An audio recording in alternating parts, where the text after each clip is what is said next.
This will be the second installment of the start sprint analysis, this being the left side view of the athlete. First thing we're going to hit off again from back to rear. So in the first installment we hit the back leg angles, which on the right side view provided a better view of this back leg, and on this time on the left side view we're going to hit the front leg angles. So the top is going to be the initial testing, while the bottom is going to be the post instruction and advice and working through some agility drill stuff. So again, on the first one, first thing we're going to go from the bottom up. So we're going to hit up the lead leg. So if you'll notice here, see if I can get this in the first go.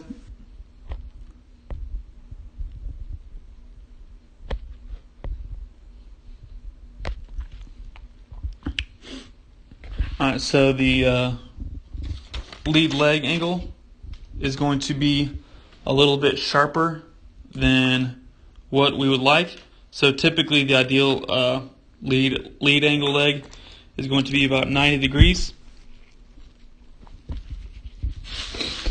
As well as the shin angle. So we can see the shin angle from this perspective as well. So we'll go ahead and draw that out real quick.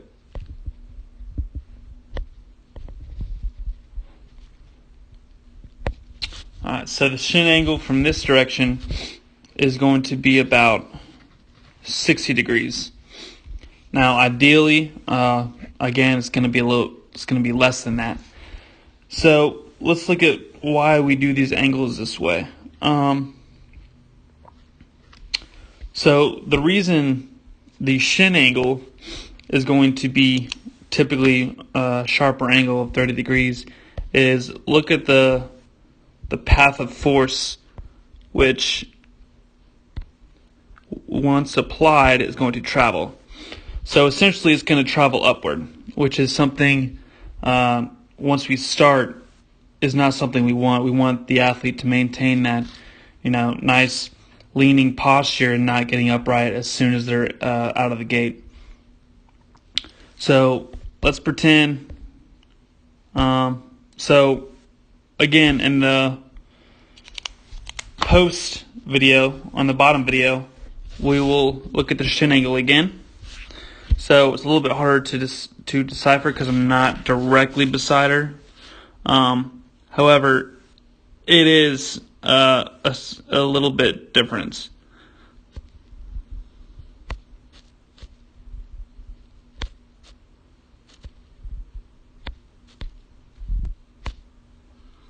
Let's see if I can get this.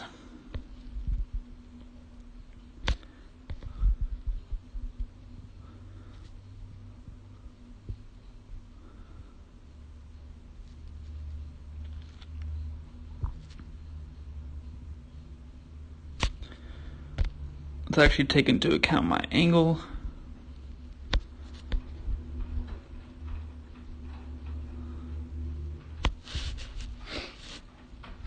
So actually in this view, in this particular run, her shin angle was very similar to the pre-test shin angles. After some drills and instructions, some previous runs, her foot angle did change.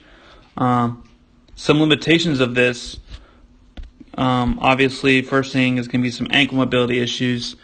However, a technique that would also help because of her ankle mobility issues would be to take her heel off the ground, which is actually the first thing athletes do as soon as they start leaning forward, is their heels start to come off the ground.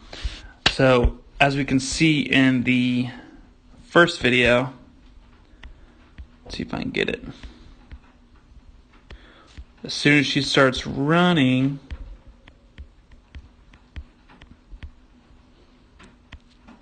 she pushes off, and we see that heel come up, which makes that angle probably more about a 45 to 40 degrees. which provides that position of force is going to be more forward versus upward, which is what we want to see. Again, in the second one,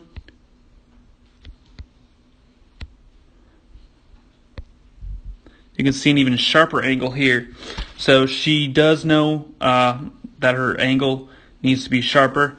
This is just potentially something, a movement pattern that she has adopted over, again, numerous years of running styles. Something she needs to continually and update as well as improve.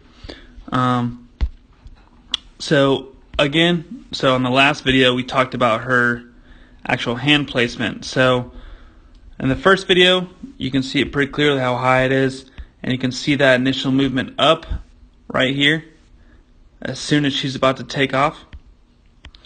As well as in the second one, she's got her hand in a relatively good positioning. However, right before she takes off, instead of that hand moving forward,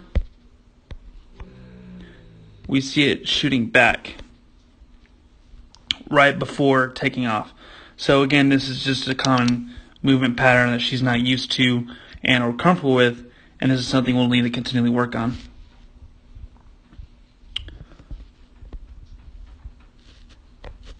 So let's analyze her her initial test sprint. So first things right off the bat, one thing you notice is from the hips down to the ankles, it gets pretty much straight. However, right here is where her trunk angle is going to still be flattened, which is not actually an ideal and efficient position for the start. So in the second video, however, let's see if she were able to correct it.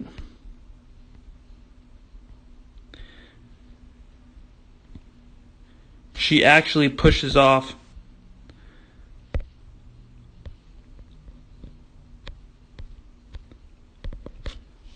in an even worse scenario. So this could also be potentially her trying to overthink and trying to get all the tasks that she has learned in a single sprint. However, again, this is something we need to just work on, specific things at specific times. So looking at her sprint, just pushing off, still pretty decent. First leg makes contact. Balls of her feet. Second, still maintaining balls of her feet. However, by the second step, you can already tell she's already more upright than forward. This is something when we discussed, or this is during the initial test, we looked at it, and this is well as an issue with common athletes. So looking at her second,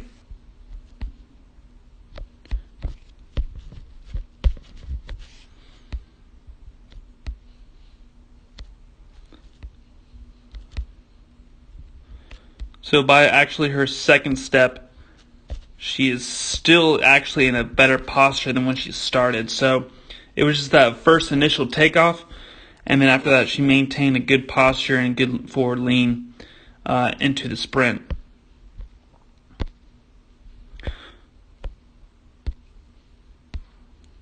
So going forward on the initial, here she makes contact on the heels of her feet. Again, probably noticing that she's about to cross the finish line and just finishing how she would as a deceleration. Looking at the bottom, or the post deficiency analysis, we see her still somewhat landing on the balls of her feet.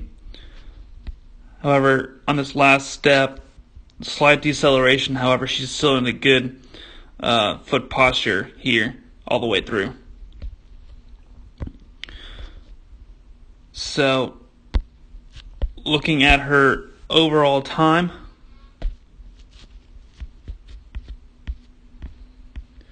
from start to finish, we're gonna start this time as soon as we see that hand go back, which is right around here.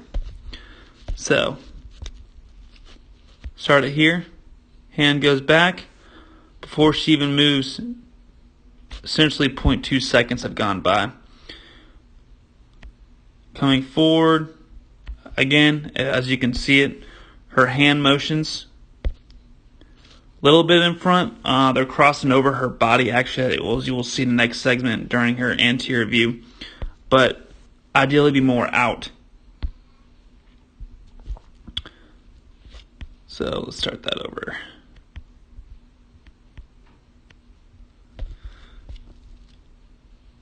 So from start to finish, on this left side view of her sprint,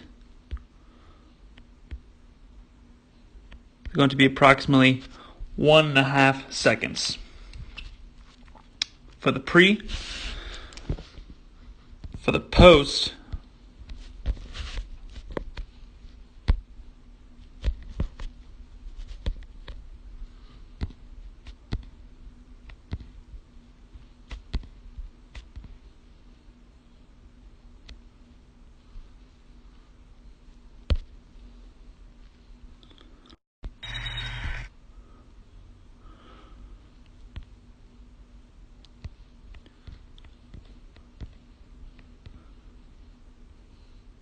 so once she starts, her hand actually goes back first,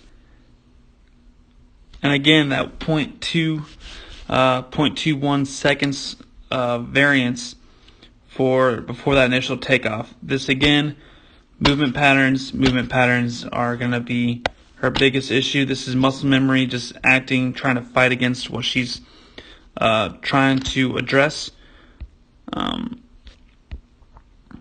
So initial takeoff here. Her right hand, again, more forward versus as she's crossing over right now. Again, needs to be out more.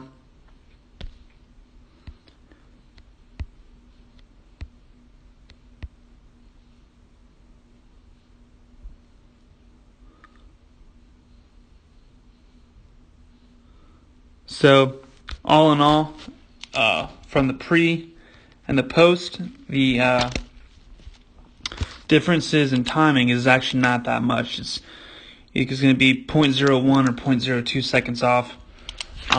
So this could also be due to her trying to address these issues that we saw that she had. That being said, still being able to maintain that pace, whether or not she shifted her starting stance, is not too surprising for a beginner, for someone who's just now starting off or switching up their stance, or someone who just began the three-point stance, someone who's not typically either a football player or someone who's not track and field. So this is something she'll need to continually work on, and as she gets more efficient and improves, and this technique becomes more muscle memory for her, her time will improve.